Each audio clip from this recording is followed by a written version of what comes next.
A sloth, a donkey, and a curious human. Send a prompt and see what they're doing. One hits record with a question on his mind. Two brothers pick it up, see what they find. Corn takes his time, Herman's got the facts. Back and forth, they never hold back. My weird prompts, come on in, that's where we begin. My weird prompts, glad you're here. This episode was generated using artificial intelligence. Please verify facts. My Weird Prompts is a community-driven initiative exploring how AI can fuel curiosity and uncover the fascinating ways our world works. GPU compute for this podcast is generously provided by Modal. Learn more at modal.com. I was scrolling through social media the other day, which is already a mistake, and I saw a video with 500 million views about how to stop scrolling through social media.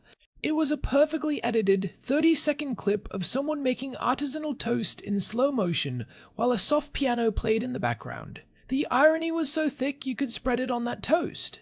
We are using the fastest, most dopamine-heavy tools ever invented to learn how to do nothing. It is the ultimate 2026 paradox. We are effectively doom-scrolling our way toward inner peace. I am Herman Poppleberry, and today's prompt from Daniel is about slow living.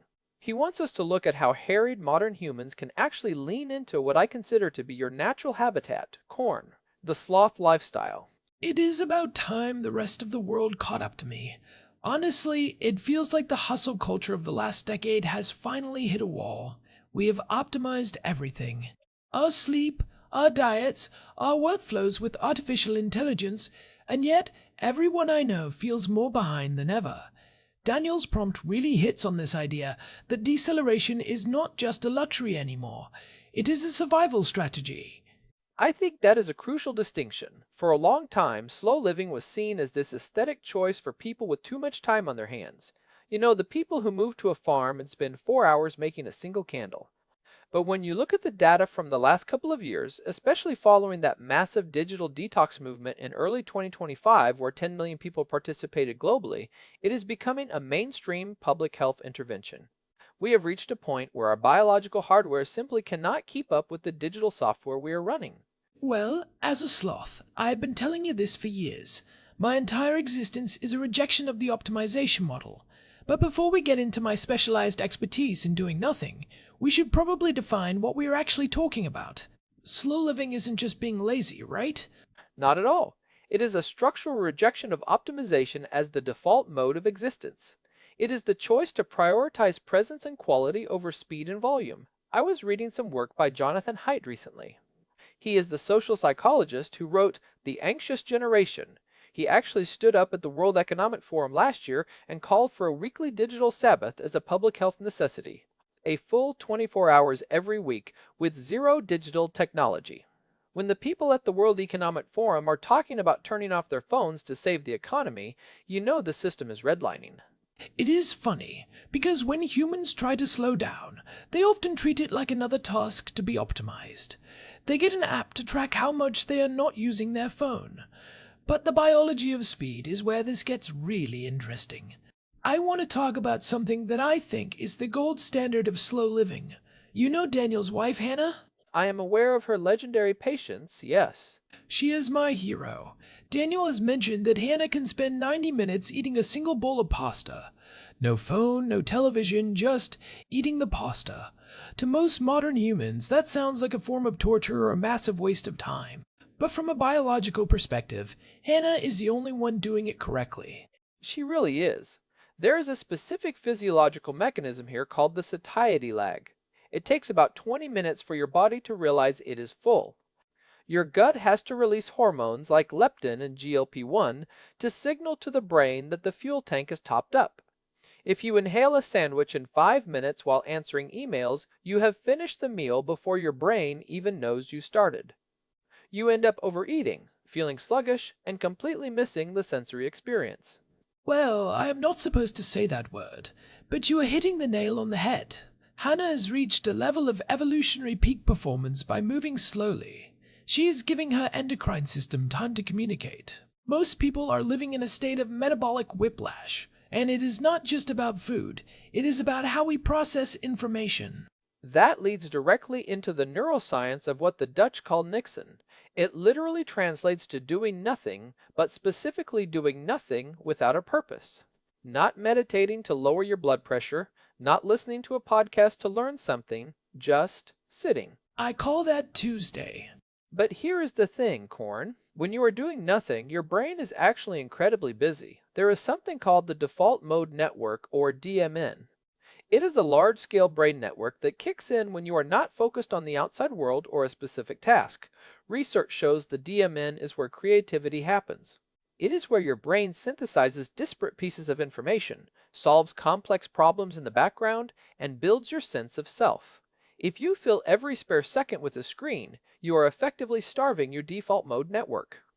You are never giving your brain the idle time it needs to actually think. This is why people have their best ideas in the shower. It is the only place left where they aren't being pelted with notifications. As a sloth, my default mode network is basically a high-speed rail system because it is always on. We sloths have a metabolic rate that is about 40% lower than what you would expect for an animal of our size. People think we are slow because we are lazy, but it is actually a masterclass in energy conservation. We move slowly so we can survive on very little. We have even evolved to have algae grow in our fur, which provides camouflage and a little extra snack. It is a closed-loop system.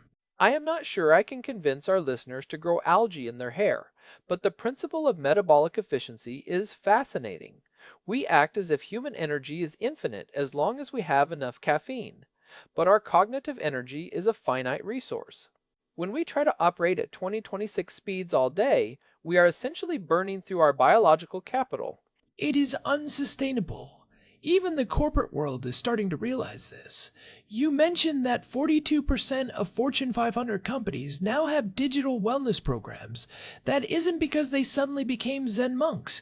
It is because their employees are burning out at a rate that is hurting the bottom line. They are realizing that a worker who is always on is actually less productive in the long run than someone who takes a Swedish fika break. I love the concept of fika. In Sweden, it is more than just a coffee break. It is a mandatory social pause. It is actually legally protected in many workplaces. You stop, you have a coffee and a pastry, and you talk to your colleagues about things that are not work. It is a systematic interruption of the grind.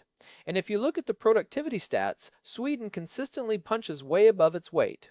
It is the productivity paradox. We talked about this a bit in episode 1167 with the AI paradox. The faster our tools get, the more we feel we have to do. But the people who deliberately slow down often produce higher quality work. They are not just reacting, they are responding. There is a huge difference between being busy and being effective. Carl Honoré wrote about this in his book, In Praise of Slowness. He argues that the fast culture is actually a culture of superficiality. There is a famous origin story for the whole slow food movement that illustrates this perfectly. Back in 1989, Carlo Petrini, a journalist in Italy, found out that a McDonald's was opening right next to the Spanish Steps in Rome. Now, for an Italian, that is basically a declaration of war. But instead of just complaining, he organized a protest where he handed out bowls of local pasta to everyone. His argument was that we are losing our connection to the land, to our culture, and to each other because we are in such a rush to feed ourselves. That protest turned into a global movement that now spans over 160 countries. I love that. Pasta as a political statement. And the health benefits are not just theoretical. There was a big study on the Nordic diet, which is very similar to the slow food philosophy. It is all about eating slowly, seasonally, and locally. The researchers found that people who strictly followed this way of living had a 22% lower risk of premature death. 22%. That is a bigger impact than many pharmaceutical interventions. It also correlates with a 16% reduction in cardiovascular mortality and a 14% drop in cancer mortality. It turns out that when you treat your body like a garden instead of a factory, it actually lasts longer. But we have to address the elephant in the room here, Corn. Slow living is often criticized as being a luxury of the elite. If you are working 3 jobs to pay rent, you don't have 90 minutes to contemplate a bowl of pasta. That is a fair point. If you are in survival mode, Nixon feels like a joke. Cecile Andrews, who wrote Slow is Beautiful, talks about how we need to build communities that support slowness rather than just making it an individual burden. but I think the principles can be scaled. Slow living isn't about moving to a villa in Tuscany. It is about reclaiming whatever small margins you have. Even if it is just 5 minutes of staring out a window without your phone, or choosing to walk one block without a podcast in your ears. It is about intentionality. I think that is where the concept of sittervising comes in. Have you seen this trend in parenting? I have. It sounds like something I invented. It basically is. For the last 20 years, the model of good parenting was helicoptering. You had to be constantly engaged, optimizing your child's play, stimulating their development every second. Sittervising is the radical act of sitting on a bench while your kids play. You are there, they are safe, but you are not intervening. You are being leisurely.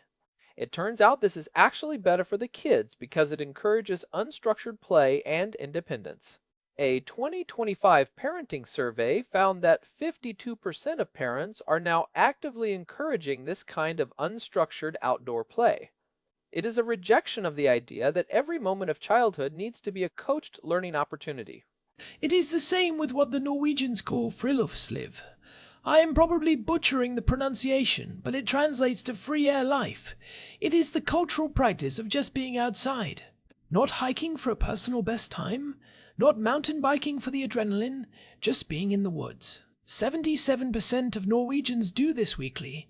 They don't wait for perfect weather. They just go out and exist in nature. And Norway consistently tops the global happiness charts. The Japanese have a similar practice called Shinrin-yoku, or forest bathing. The science on this is actually quite robust. Just 20 minutes of unhurried exposure to trees measurably lowers cortisol levels and blood pressure. It even boosts your immune system by increasing the activity of natural killer cells. There's something about the fractals in nature and the lack of artificial stimulation that resets our nervous systems. So, how do we actually do this? If someone is listening to this and they are feeling that 2026 burnout, what is the starter kit for leaning into the sloth lifestyle? The first and most effective thing, according to the research, is the low dopamine morning. This has been huge on social media lately, and for good reason.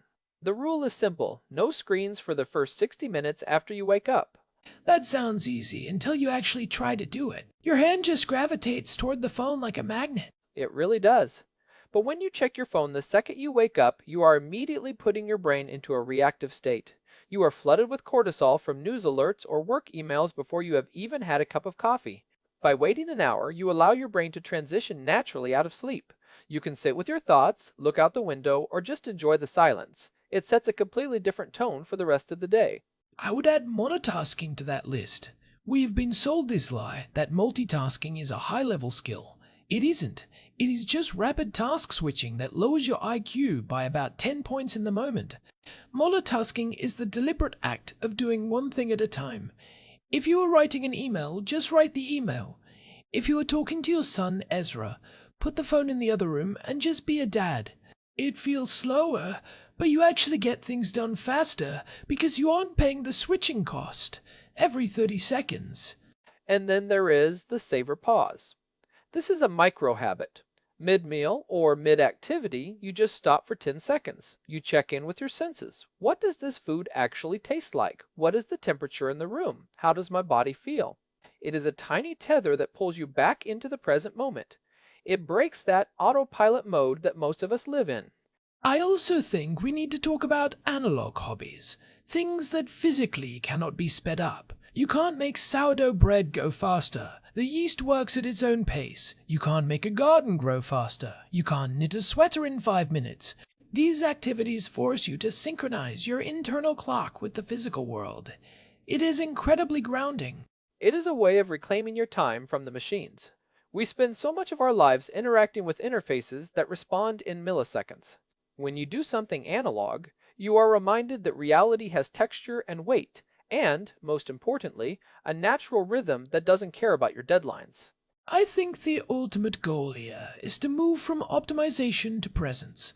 We have spent years trying to squeeze more out of every hour. Slow living is about getting more out of every minute. It is the difference between a high-resolution life and a high-speed life. That is a great way to put it. As we move further into this decade, with AI taking over more of the fast tasks, the data processing, the scheduling, the rote production, the only things left for us will be the slow things. deep thought, genuine connection, sensory experience, and creative synthesis. If we automate the fast stuff, we have to make a conscious choice not to just fill that saved time with more fast stuff.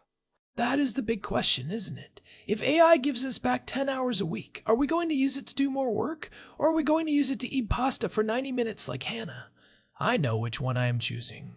I think I'm leaning toward the pasta too. It is a shift in mindset.